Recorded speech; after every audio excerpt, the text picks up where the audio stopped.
So welcome back again, ladies and gentlemen. When we left to go on break, we were talking about marketing a destination and things that we can do to help improve our marketing. While we were on break, Texas sent us in a text, and they wanted to know if it's possible that maybe local reps, hotel reps, and tour operators and travel agents locally can start doing more road shows. I think that's what they were alluding to say. Road shows around the Caribbean.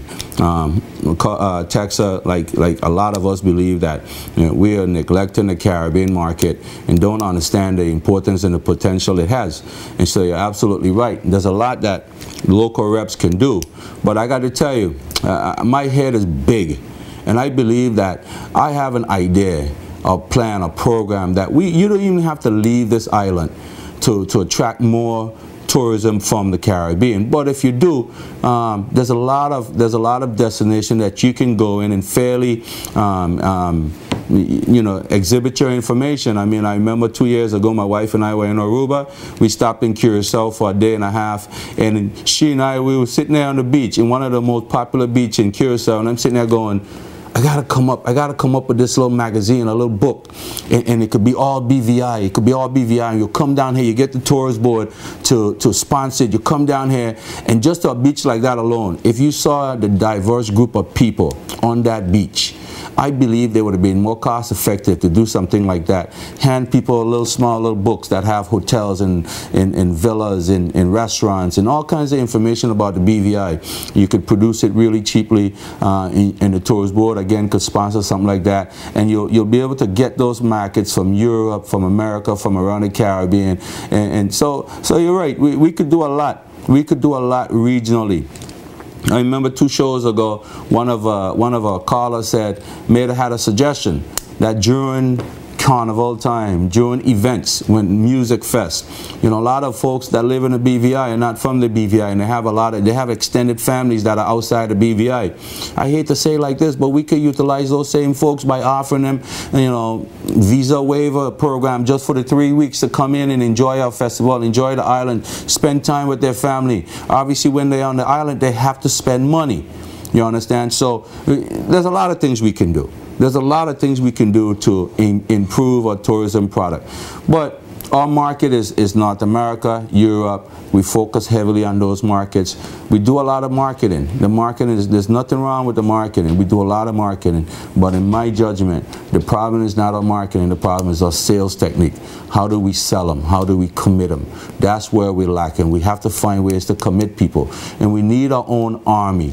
We need our own salespeople on island that when the tourist board travel abroad, and the tourist board have, travel agent conference, that those travel agents at the end of that conference, they can say, the tourist board can say, from now on going forward, when you need information, when you need booking, when you need to organize your groups, tour operators, you need to organize, large groups to the BVI. Here's our company, here's our go-to company, here's our call center, here's our sales center. Hook the sale, and we're not doing that. That's what we're not doing. We hope that, a travel agent that's based in California, he has 10 other destinations to sell. Hawaii's easier to get to, Jamaica's easier to get to, Mexico's easier to get to. We're hoping that he loves us so much that he might want to come here. We can't trust that. Let's go to the phone real quick. Go ahead, please, John, speak your mind. Sam, good night again. Good night. How are you? Welcome back. Not bad. Sam, while you are touching on the issue of marketing, I recognize the fact that Asians like gambling.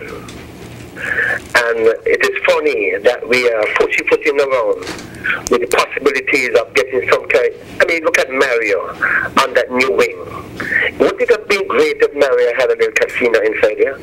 But casinos that control gambling. It's not like a lot of us think that you're going to get out there and two guys them start fighting and shoot one another for money. It's not like that. People need to be educated and understand the way these things are done. It's being done around the world. We calling ourselves a Christian community, and we're doing all kind of other things in this Christian community.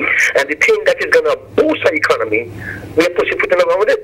And we need to get serious about having these casinos being placed in our hotels. That's one.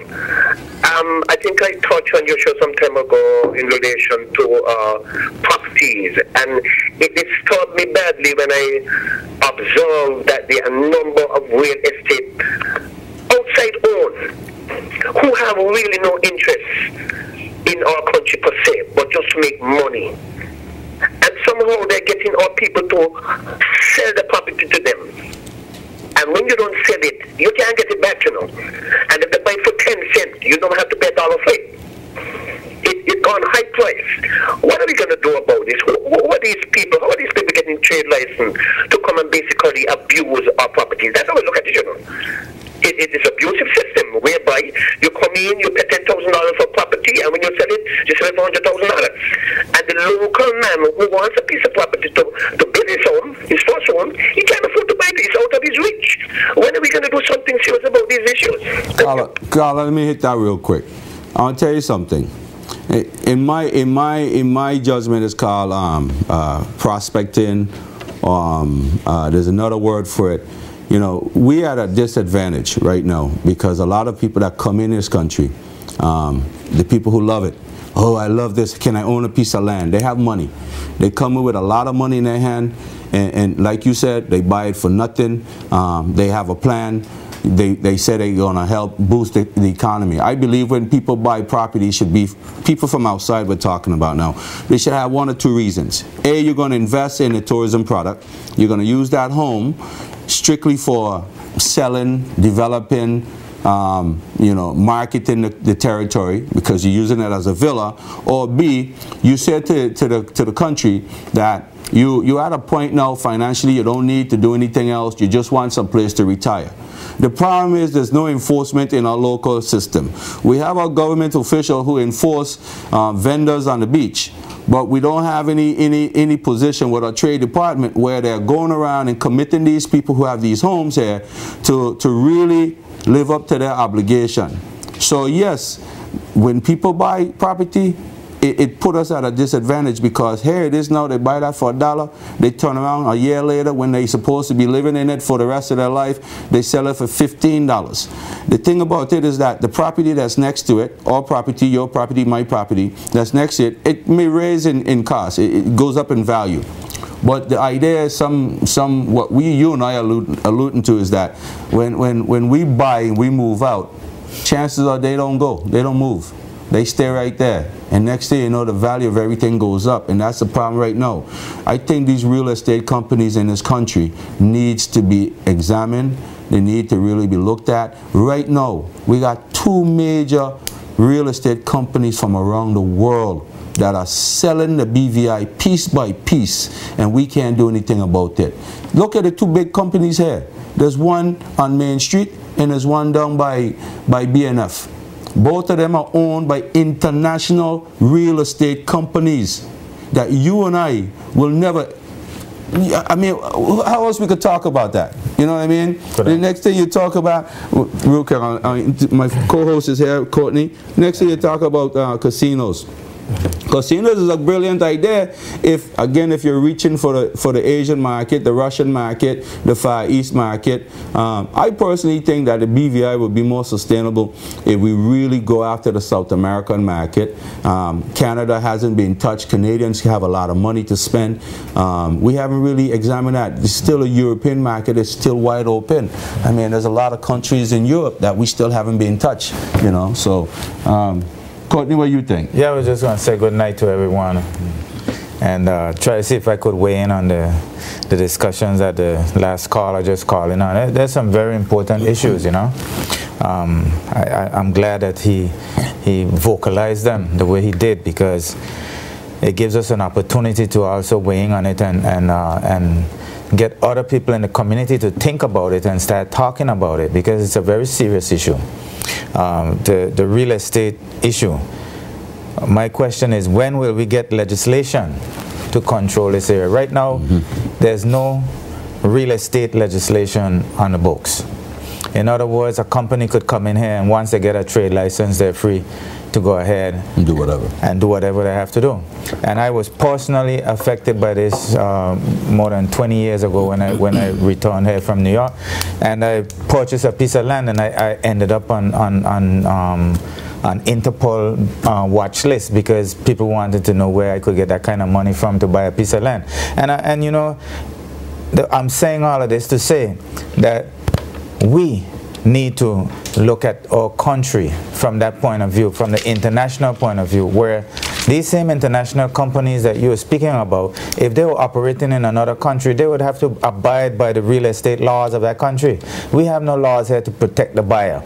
We have no laws here to even to protect the seller, except for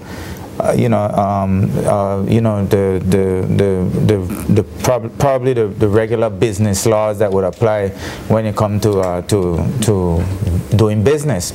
Then there's the other issue of speculation. Speculation is when someone purchases land, hold on to it, and then resell it without really doing anything to the land. And we've had a number of cases of that here in the Virgin Islands. One of them is so blatant, where the person bought a piece of land and they sold one lot, one house lot out of the land that they bought for more money than they bought the entire piece of land for. You know, I'm not joking. And this is something that I agree with the caller. Our government need to look at these kind of issues and not look at it and talk about it, but look at it and make legislation, put laws in place to govern. That's what we need. We don't need a talk show. We can do it. Sam, between you and I think we could handle this talk show business. I think so. We need action. We need people to put pen to paper and make these things happen. Speculation is something that should be outlawed. Yeah. You should not be able to come into a country, buy land, hold on to it, and then sell it for even more money than you even buy the entire piece of land for one lot. We don't need that we don't need that in our country. I think we're past that stage.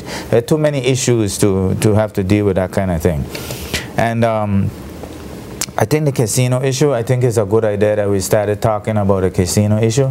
One of the people who watched the show met me today, and she said, you know, she's glad that we're talking about things, because when you just get up and do things, there's so many things that could be under the table or unspoken, that it gives people a feeling of fairness when it's out in the open. And I agree with that person, because the more we can talk things through, as one of my my counselors say, you know, it is better, because you know, no one of us have all the ideas. Yeah, that's true. You know, I for sure don't have all the ideas. Well, speculating is definitely a big problem. Speculation is a big problem, and people need to fully understand that, because it's really killing this country. Yeah, it's causing the generation after us it's causing this generation. It's causing this generation. Yeah, absolutely. A young lady who is an attorney told me she makes a good much of money, and she don't even see how it's possible that she will be able to own a house right now because of the cost of land, how expensive it is to do construction, and the whole thing. She said, and if she's having a problem, she could imagine what it's like for people who are not making as much money as she is making. So you must understand that these things are happening right now, 2012. Well, Courtney, I remember last week I said that I believe personally, and I say this again, and I ain't gonna stop saying it, there need to be a moratorium on the sale of land in this country for the next 20 to 25 years. It's not gonna hurt business, it's not gonna hurt locals, and I'll tell you why it's not gonna hurt them. Locals who have land, you can develop corporations, incorporate your piece of land. You can build to suit. If you got 6 acres of land, you don't need to sell it to be a millionaire. No. All you got to do, some smart guy from wherever come and say he want to build this and he want to build a vacation villa and charge people $26,000 a week. No problem. That's his business. All you got to do is say, okay, take one acre of your land, go to the bank, let him come with a letter of intent, show exactly the plan he wants to build. You build it for him, and then you lease it to him.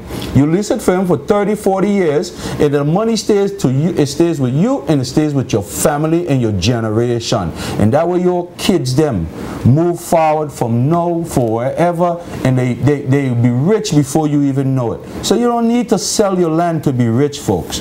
And having a moratorium will in my judgment, will immediately bring down the cost of land, because people can't come in and speculate. Speculation is what's killing world markets right now. It's killing oil prices. It's driving food costs up. If you don't understand that, it's killing world markets right now, and we have to stop it, folks. You got to be proactive in this. If you don't understand it, let's get together. Let's examine it more. Let's discuss it. But discussion is what's going to bring results. Sam, while you're on it though, while you're on that topic, I think we have to remind persons that we are on the web as well, www.jtvlive.net.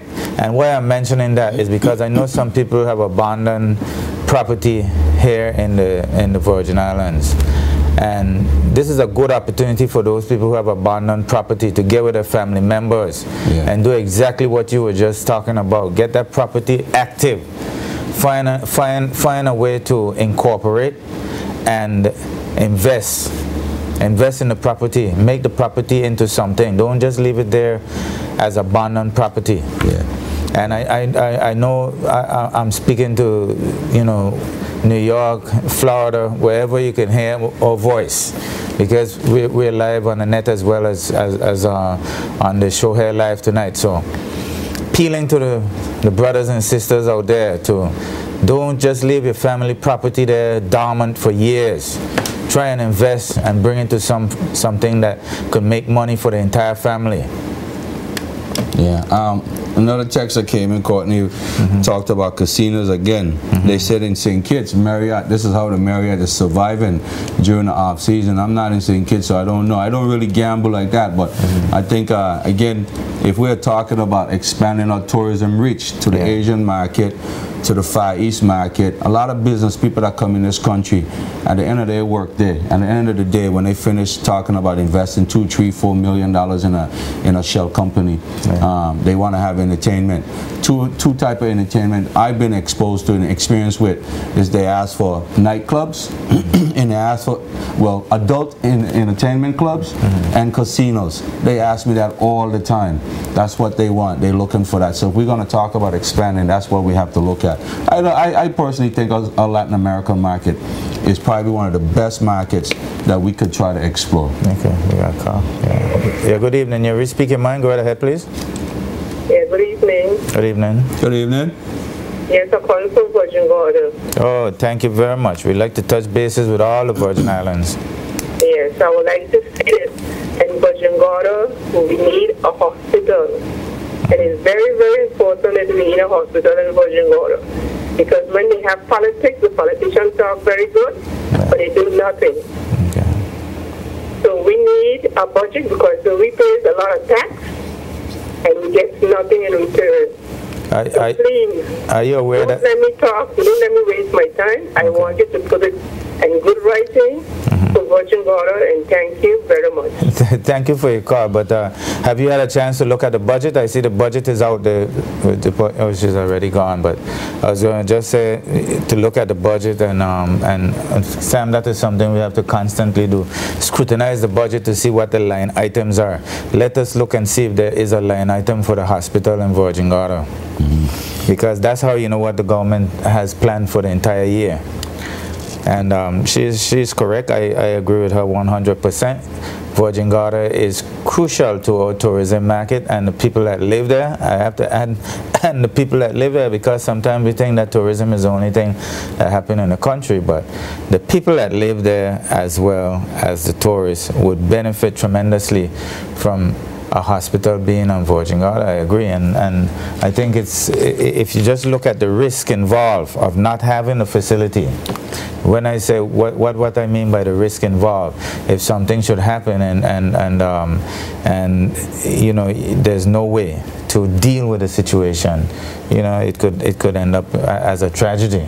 And we have let me see what we have. We have Byers Creek, we have Bitter End, we have Sabre Rock, we have Little Dix, we have and then we have the smaller places like Andy Chateau, Nail Bay, you know, and the list goes on, and then we have a community in the valley, and then we have a community in North Sound. And I must agree with the caller. We do a lot of lip service, but something needs to be done. I don't agree that the current situation where you have a nurse on call and a cell phone number by the clinic, I don't think that is acceptable in 2012. I really think we should get beyond that. Yeah, I agree, Courtney. Yeah. I totally agree. Yeah. Another text we had, Courtney, was about food security. This person felt as if the government really needs to stop playing lip service to food security and maybe start putting some effort and money into Paraquita Bay. It needs a lot of help. I would have thought by now we would have seen a done deal on Paraquita Bay, the greenhouse, start growing food, subsidizing some of the food that's coming in with what we can actually grow here. I think the farmers in here deserve more, so this person believes that more needs to be done. Also, another texter said something about the yachting. They believe that yachting is really where the money is, and I agree with them. Most people that come to the island right now basically come in to sail. That's what we always market and sell to the rest of the world, so sailing. Hold it tight. Yeah, good evening. You've reached Your Mind. Go right ahead, please. Yeah, Courtney, good night. See you, Richard. Good night. Courtney, I heard you are discussing someone calling concerning the hospital, the need of a hospital in Bondigada. And those starts been shown around for a number of years. Nothing has materialized as yet. But you and Sam will probably have a better insight of maybe truly what we really need in Virgin Gorda, because you guys have traveled quite a lot over the years. You guys have been living in big countries in the past. Now, do we need a hospital per se, or we need a trauma center? I need you guys to look at that, elaborate on it, because I've heard persons talk about the fact that we need something in Virgin Gorda, that if something really happened, that they can deal with it quickly. And then, you know, we had the NDP government put down some helipads, different places in the BVI, and for 4 years they sat there and nothing was done, you know. I think if we have a trauma center in Virgin Gorda and persons can be flown there or whatever, taken there and looked after when they do deal with that at the critical part of your injuries, and you get over that, then you can be probably transferred to a hospital down here. So I don't know. It's just when you're trying on some thoughts as to whether or not we need a hospital per se or a trauma center, and when are we going to start utilizing our helipads? Thank you. Yeah, don't go, caller. I hear what you're saying, right? But I think a trauma center requires a lot of support. So probably a trauma center would probably be better off in the main hospital, because you need a lot of support services to be able to deal with trauma. For example, if you have a trauma situation with burn victims and stuff like that, or if you have a lot of broken parts or parts that need repairing, you would need surgery and a number of other things. However, in a out island situation, you would assume that in the health services you would want to stabilize people, and to stabilize people is not that difficult as you would have a hospital situation. So if you want to call it a mini hospital, or you want to call it, I wouldn't call it a clinic at this time, because we see how the clinics operate. The clinics don't operate as effective as they should. But something more than a clinic is needed. And I would agree with the caller that we definitely need to look at it more seriously. We should look at it so serious because what comes to mind is Theodore Faulkner. Theodore Faulkner was a guy who was able to mobilize this country to get a legislation back in place because his wife was sick. That was all it was. His wife was sick and she couldn't get from Manigata to the hospital. So we have to, this is no new issue. This is an issue that's been around for years. Yeah, no, I think my take on Virgin Gorda is I would like to see something up there that can be staffed that could deal with stabilizing. To be able to stop, you know, whatever the problem is that people are having. Stabilize people. Yeah, stabilize. Even if it's just enhancing the clinic, it needs to be staffed with a full 24-hour nurse and a full 24-hour shift doctor, you know, to deal, because you have a lot of people up there, Courtney, all hours of the night need services. And I don't buy the idea that it's a waste of resources or a waste of money, because just one accident, just one incident would justify having those people there. Yeah. So I don't see it. I really do not see it. But then again, you know, I guess not everyone have the same vision like me. Yeah. Sam, you know, these people that make this show possible, we're being asked to take a break for the people that make the show possible. So we're going to take a break and we're going to be right back with you.